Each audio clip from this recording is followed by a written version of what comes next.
Hello, it's lovely to be here again, live streaming this Advent study on the marks of mission. Thank you to everyone who sent us in some feedback. It was lovely to hear from you and also to have connections with people whom we have known in years past here in the diocese. It's lovely to know that you're watching from the various parishes in the diocese and taking the opportunity to discuss mission in your own place. There were some glitches, I understand, in accessing the live stream feeds last week on Facebook and YouTube, and we hope that we have ironed all those out for this week. Please let us know if you have any problems. And we've also solved the music problem with Robert Ether, the wonderful organist here at the Cathedral, who will be providing the background music so that our theme hymns bookmark the studies. He'll be playing at the beginning and the end. This week, of course, it is When I Needed a Neighbour, Were You There, Were You There? So we're very grateful to Robert for coming in and doing that for us. Last week we introduced to you and reminded you about the 5 marks of mission. And those 5 marks are, the first one, to proclaim the good news of the kingdom. Second one, to teach, baptise and nurture new believers. The third one is to respond to human need through loving service. Number 4 is to seek to transform unjust structures of society and to challenge violence of every kind and pursue peace and reconciliation. And the 5th one, to strive to safeguard the integrity of creation and sustain and renew the life of the earth. And they can be summarised as the 5 T's. Tell, teach, which are the 2 that we looked at last week, tend, treasure and transform. Last week we focused on tell and teach, but today we're looking at the tending of people. The 3rd mark of mission, to respond to human need. Why is this a mark of mission? How can we see this lived out in Jesus' ministry? What does it actually mean? In the simplest possible terms, it means that we look after people and love them. So we've chosen a couple of key biblical references. There are heaps and heaps of references all through the Bible that you could pull in to illustrate this as a theme in Jesus' ministry. But the 2 that we really wanted to put up front here are the first one from Matthew 10:40.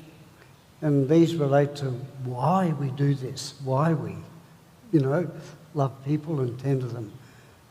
And the first one, whoever welcomes you welcomes me. And whoever welcomes me welcomes the one who sent me. And that, of course, is Jesus saying this. Yeah. And the second one is also a saying of Jesus from Matthew 25, and it's verse 40. And the king will answer them, "Truly I tell you, just as you did it to one of the least of these who are members of my family, you did it to me." So Jesus told us to do this, but these verses are also about seeing all other people as children of God, as members of God's family, beloved by God, as our brothers and sisters. And it's also about giving joy to God and about serving God. It's not all about us and each other. It's all also about God and God's needs and God's hopes for us to love God. The first one, Matthew 22, one of them, a lawyer, asked him a question to test him. "Teacher, which commandment in the law is the greatest?" And Jesus said to him, "You shall love the Lord your God with all your heart and with all your soul and with all your mind. This is the greatest and first commandment. And the second is like it, you shall love your neighbour as yourself. On these two commandments hang all the law and the prophets.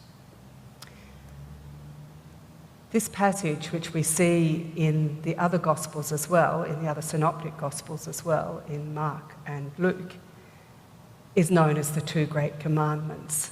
But actually, it's the three great commandments. It's about loving God, and it's about loving our neighbours, but we have to love our neighbours as ourselves. So if we don't love ourselves, then how are we going to love our neighbours? If we have contempt for ourselves or self-hatred or self-denial, then how can we love? If we're loving our neighbours as ourselves, we're not giving them a very good deal, are they, really? And this kind of triangle of interconnectedness I have found very important for me in my own spiritual and emotional journey. It's one of the things that has pushed me into areas of discomfort. I'm quite good, I think, quite good about loving God on the whole, and I can be really quite altruistic about neighbours. But I grew up in a generation and in a household where loving yourself was seen as something that was, you were too full of yourself. There are all sorts of phrases that suggested that really caring about yourself was perhaps not what you should do and not a good thing. And yet this quite clearly and quite solidly says that it is important to have a healthy self-regard, a healthy honouring of yourself and the gifts that God has given you and the person that you are before God, because you too, each one of us, is God's beloved children. As you often see, there used to be a poster out, and I think there was even a bumper sticker in the days of bumper stickers that said, God doesn't make any junk. Yeah. And that's about ourselves as well as about other people. Sometimes I think for a lot of people, loving ourselves is the hardest of all. And it's out of loving ourselves well and honestly and bravely that we develop the capacity to love God and love each other better. Mm. So it's absolutely integral to tend ourselves, not in a self-indulgent way, but in a way that produces and generates love and compassion. Mm. Love's a huge word. It's a huge concept. It's the thing that gives ultimate value and meaning and purpose. And there are so many varieties of love. There's the little ones, the little daily ones, and there's the gigantic self-effacing ones. And all of them are celebrated by God. Every time we love, God's heart rejoices, whether it's a little love or a big love, an easy love or a hard love. And it is from this love that our service can flow, and flow unstintingly. I guess most of us have been to restaurants or cafes where the waiter or the waitress really didn't want to be there, and there's that sense of as you're handed your food and things are slopped, and there's no sense of celebration of the occasion of being there and of eating out or eating in that particular place, because the service is actually grudging and rude and discourteous. Loving service, on the other hand, is a completely different kettle of fish and provides a completely different atmosphere for people. So even if you're served the world's best possible meal, if we just think about service in the terms of restaurants, you're served the world's best possible meal, but you're served it by somebody who clearly doesn't want to be there, who thinks that you're no use whatsoever, you're just a blot on the face of the world, it's not going to be a good experience. But you can sit in a restaurant or a cafe, and if the service is really good, the quality of the food actually doesn't matter nearly as much. There is something about the quality of the interaction between us as humans which alters everything, is completely transformational. So we did a bit of brainstorming when we were thinking about the aspects of love or the varieties of love. And we came up with a few that we thought were, worth talking about. But you may also think of some too. So that's something we'd really encourage you to do. Think of ways in which love can be manifested in the world. Yeah, but Jesus did very specifically model some varieties of love, and one of them was compassion. And compassion made up of two words. One is, emotional passion, and the other is with, to be passionate with the person, to be kind because you understand what they're going through, sort of thing. And in Matthew 20 it says, moved with compassion, Jesus touched their eyes.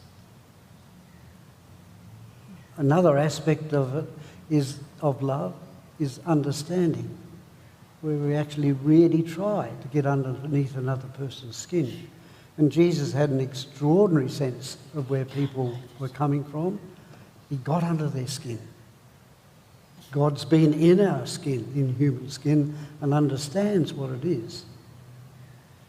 Jesus knew what it was to be human, and he knew that his responses to people would have to be to meet them where they were, where they were at, and to be deeply empathetic.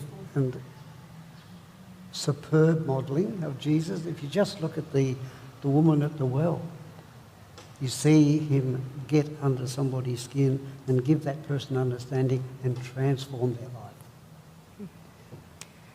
So Jesus, also another really obvious way in which Jesus responded to human need with loving service was in healing. And the text that we chose for this, though there are many texts that relate to this, is the one from Matthew chapter 15, verse 30. Great crowds came to him, bringing with them the maimed, the blind, the mute, and many others. They put them at his feet, and he cured them. The Greek verb, don't tune out, this is short and it's really important. The Greek verb that is used in these bits of the Gospels is a verb sotir, which means to make whole. It's not just physical healing. We tend to think of healings as physical, but the Greek verb is not just about physical healing, it's about other things. It's about the healing of the whole person, making us whole again in whatever way it is that we need to be made whole. So there were many physical healings in the Gospels. There's the blind man, the man lowered through the roof. There's Peter's mother-in-law who was healed and instantly got up and served them all. There was also, however, the Gerasene demoniac who was freed from his mental illness and was able then to follow Jesus. It is a much more global sense of healing than we sometimes think of it. And it is about responding to our human need, because we are all broken in so many ways. As well as being wonderful, holy people, we are broken people. And Jesus offers us that sense of wholeness. So many of Jesus' healings were described as the driving out of demons, and we would never use that expression now. It means psychological curing. It means driving out the demons, in inverted commas, of paranoia, schizophrenia, depression, and all those other mental problems that people have. So perhaps even the bulk of Jesus' healing was of the psyche, the psychology. So there's another invitation which pops up in the Gospels often, and it's an invitation to care for self. I think Jesus might have been a bit of an introvert, that's my theory, as an introvert, because he will often say things like we have here in this passage from chapter 6 of Mark's Gospel, verse 31. Jesus said to them, and that was the disciples, "Come away to a deserted place, all by yourselves, and rest a while. Often there are passages where he went out into the deserted place, the wilderness, however it's translated, to pray. It's this same thing of recharging your batteries. I know you had something you wanted to say about that. To restore yourself is a variety of self-love, and it enables us to reach out to other people in love much more readily. When we're knackered and frustrated and disappointed and tired, it's harder to love ourselves and then go on to love other people and God. So looking after ourselves, not in a self-indulgent way, but in a sensible, focused way, empowers us to tend. You were talking, when Ian and I were talking about this, as we were preparing the series, Ian was talking in terms of recharging our batteries. And I think that's a very good analogy. We need to do that, and it's not selfish to do that at all. In fact, it's necessary, and it means we can be the best people that we can when we're interacting with other people and seeking to serve other people. I couldn't count the number of times I've not looked after myself that way, thinking, oh no, I'll be right. They need me to do this or that, and not making time to just be and collect my thoughts and restore and recharge.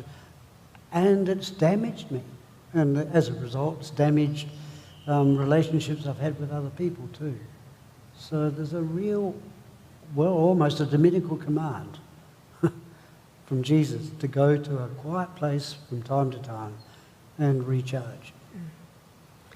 So one of the other things that Jesus was remarkable for was the way in which he seemed to go to the heart of what was happening in a situation. And we just wanted to read the story of the rich ruler from Luke chapter 18 as an example of that. And I might read that and you can, A ruler asked Jesus, "Good teacher, what must I do to inherit eternal life?" Jesus said to him, "You know the commandments. You shall not commit adultery. You shall not murder. You shall not steal. You shall not bear false witness. Honour your father and your mother." The ruler replied, "I have kept all these since my youth." When Jesus heard this, he said to him, "There is still one thing lacking. Sell all that you owe and distribute the money to the poor, and you will have treasure in heaven. And come, follow me." But when the ruler heard this, he became sad, for he was very rich.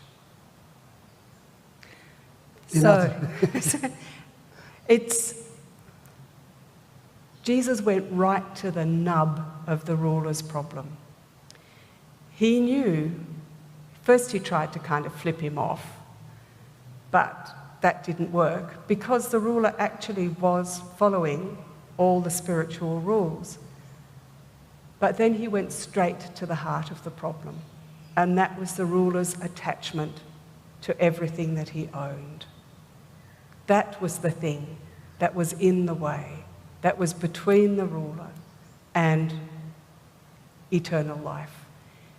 He wanted another quick thing, probably, another relatively easy thing that he could tick off without losing what he already had. But Jesus didn't offer that. And often in life, the most profound breakthroughs that we can make are when people ask us a question like that or suggest something like that. When people get in past all of our defences and put their fingers on exactly what the problem is for us, what it is that is between us and a deeper self-knowledge or breaking through some old hatreds or resentments, any of those things. Yeah, it's when people say to us, "Come on, mate, what's really going on? You know, what's happening here?" And when relatives or friends ask us that sort of question, sometimes we make enormous breakthroughs that are liberating. Almost certainly heard of the program which is described as "Are You OK?" I think there was even a billboard. Plenty of them. Yeah, on the road out to Coffs Harbour with a great big "Are You OK?" And that's aimed particularly at males because we're not good at it. We're nowhere near as good as our wives and sisters and daughters and female friends at asking, "Are you okay?" It's just part of the Australian culture, I suppose, but it's starting to be broken down. There was a time when men didn't even cry openly. Now we're allowed to do that. Sports stars do it all the time. And now we're allowed to ask, "Are you okay?" For people of my generation, it's a bit of a breakthrough. Our boys' generation, it's much easier. But I'm sure Jesus did the same thing, the equivalent, when he went and met thousands of people. He did the equivalent of asking, "Are you okay?" So one of Jesus' other great gifts was that of openness, which is not quite the same as vulnerability, but they sort of sit side by side. And we've chosen two quick verses out of John to illustrate that. One is from John 12, verse 27, where Jesus says, "Now my soul is troubled." And then there is the shortest verse in the Bible, people often say, Jesus wept, which is when he is told that Lazarus has died, in the story in John 11, and he hears that Lazarus has died, his good friend. The verse is simply, Jesus wept. In some translations it's rendered as Jesus began to weep or something, but it's Jesus wept. And this is Jesus again modelling openness and vulnerability. For a bloke to cry in Palestinian society in the first century was a bit iffy. Yeah. And he shared with his friends, his disciples, all sorts of things, and I really don't want to go to Jerusalem and get strung up. And they understood, and he would say, "I'm terribly tired," or "I'm very angry." He was open in that sense, and in following from that, he became vulnerable to their displeasure or disagreement. And to be open, though, is to be risky, but it does open up a whole lot of wonderful possibilities, as if the other person comes back and plays the game, so to speak. In the service for consecration of a bishop, there's a line in the exhortation which goes, I should have it in front of me, I don't, I'm sorry, but the bishop who is about to be consecrated as a bishop is exhorted to know and be known by their people. And that really struck me in my retreat before I was consecrated here in 2014. And there are numerous times when I was here as your bishop when I would remind myself as that. There are times when it would have been easy to go and hide behind official position or something like that if I was feeling uncomfortable or tired or frustrated. And I would remind myself actually that to do this in the way that I was exhorted to do, that was a biblical, disciple-ish way to do it, I actually needed to be more open. I needed to be known. The people needed to know who I was, how I was reacting. And at times it felt uncomfortable and risky. But I believe it is profoundly godly for us to offer that to each other, knowing that at times there'll be people who react the wrong way or who take it amiss or who use it as ammunition against you, perhaps, in some circumstances. It is, however, what Jesus modelled to us. So this has been a short unpack. Oh, did you have something you wanted to add? Oh, very vaguely, yeah. Compassion and understanding and healing and caring of self, asking the hard questions, being vulnerable and open, are all impeded by fear. What stops us doing it so often is fear. But there's this fantastic line in the New Testament that perfect love, or proper, well-developed love, casts out fear. That's all I want to say. Yep. So this is a very short unpacking of some of the faces of love that we can see in Jesus' life.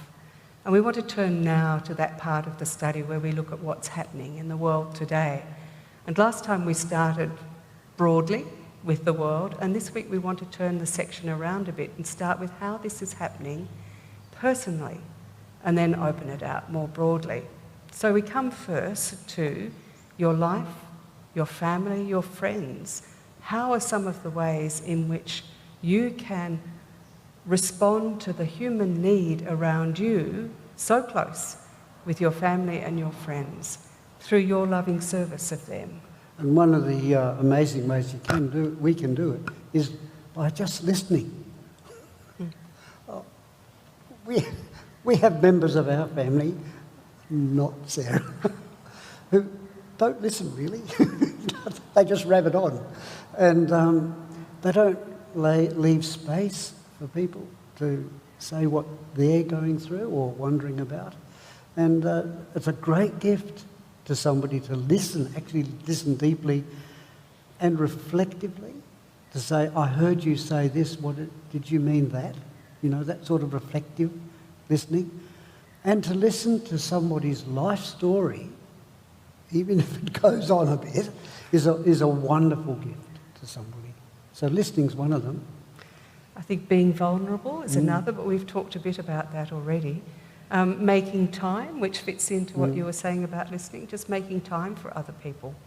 Being kind. Kindness is, I think, often really undervalued. And making time is, well, it can be very intentional. And it's really good if it can be made so that it's that relationship happens on a regular basis. We arranged for our two sons to come over for evening meals every Wednesday.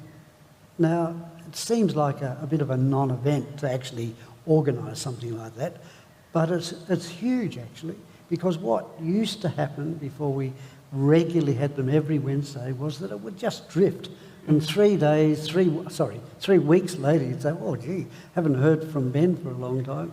And to organise, to make time for somebody on a regular, focused way is a gift. Attending.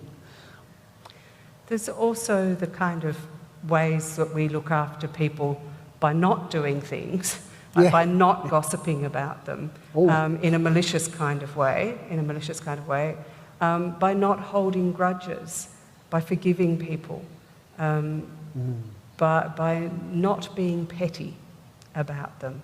And those are ways of just serving in the nicest possible way. Of course, too, there are all the things that we do to look after each other when someone is in a bit of trouble, providing casseroles and doing people's washing, mowing their lawns, doing their gardens, all those things as well, which are enormously helpful to people.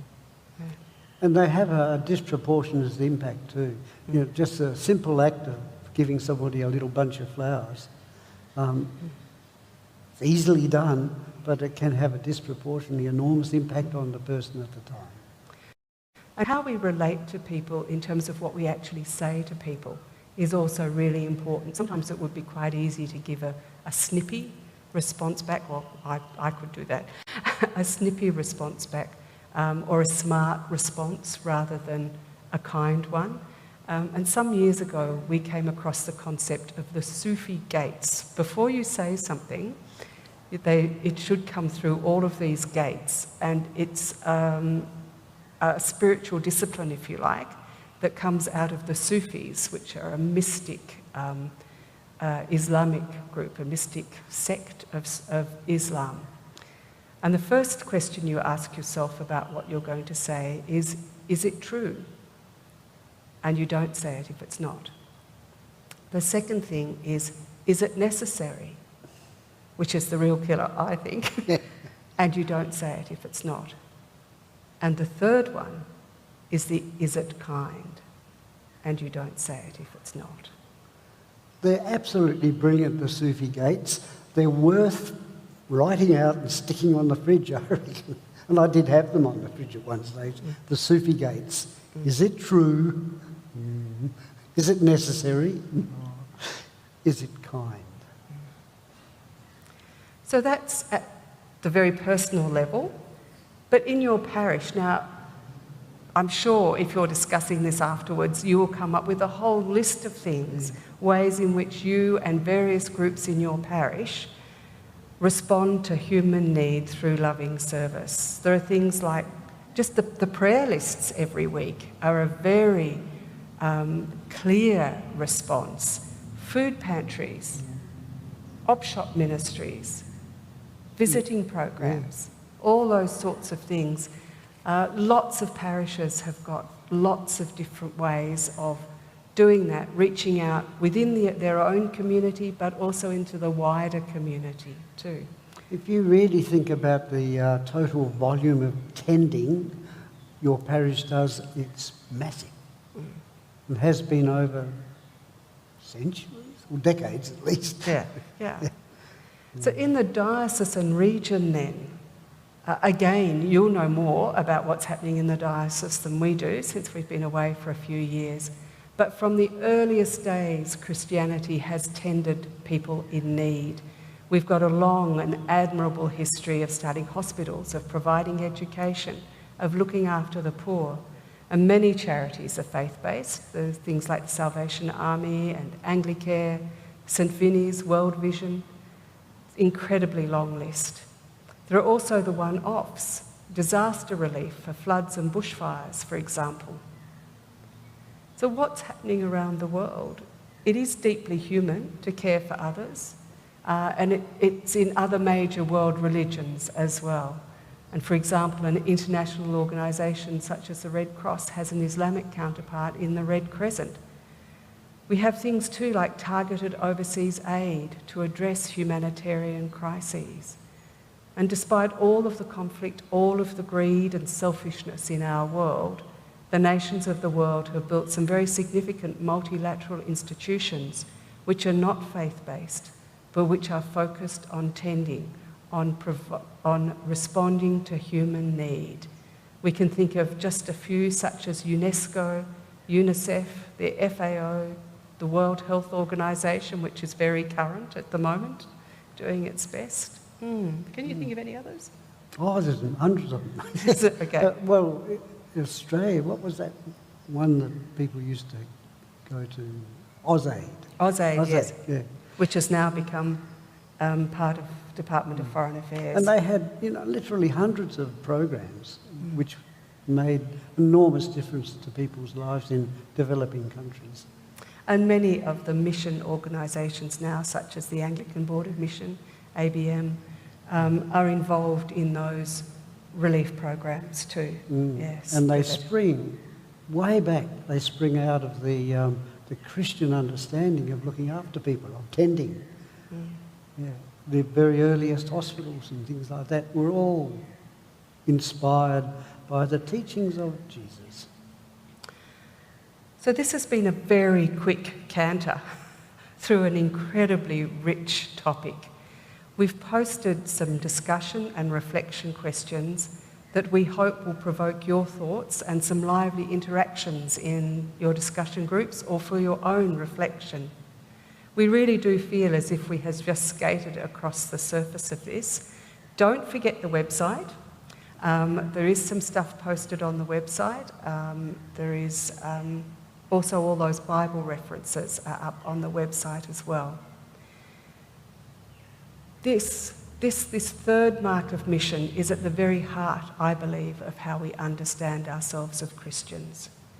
So thinking of how you, as an individual and as part of a community, tend others, we'd encourage you not just to look at what more you could do, but also at what you already do and have done, and to celebrate it.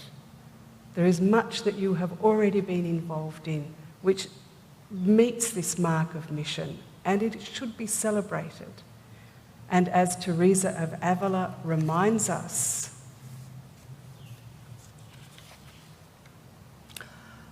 Christ has no body but yours, no hands, no feet on earth but yours. Yours are the eyes with which he looks compassion on this world. Yours are the feet with which he walks to do good. Yours are the hands with which he blesses all the world. Yours are the hands. Yours are the feet. Yours are the eyes. You are his body. Christ has no body now but yours. No hands, no feet on earth but yours. Yours are the eyes with which he looks compassion on this world. Christ has nobody now on earth but yours.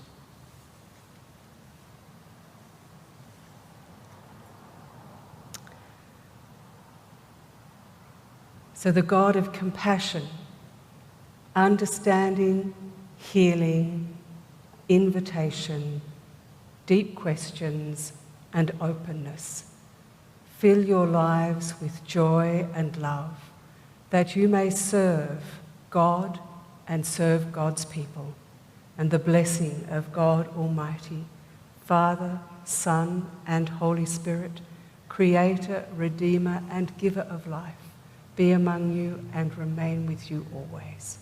Amen.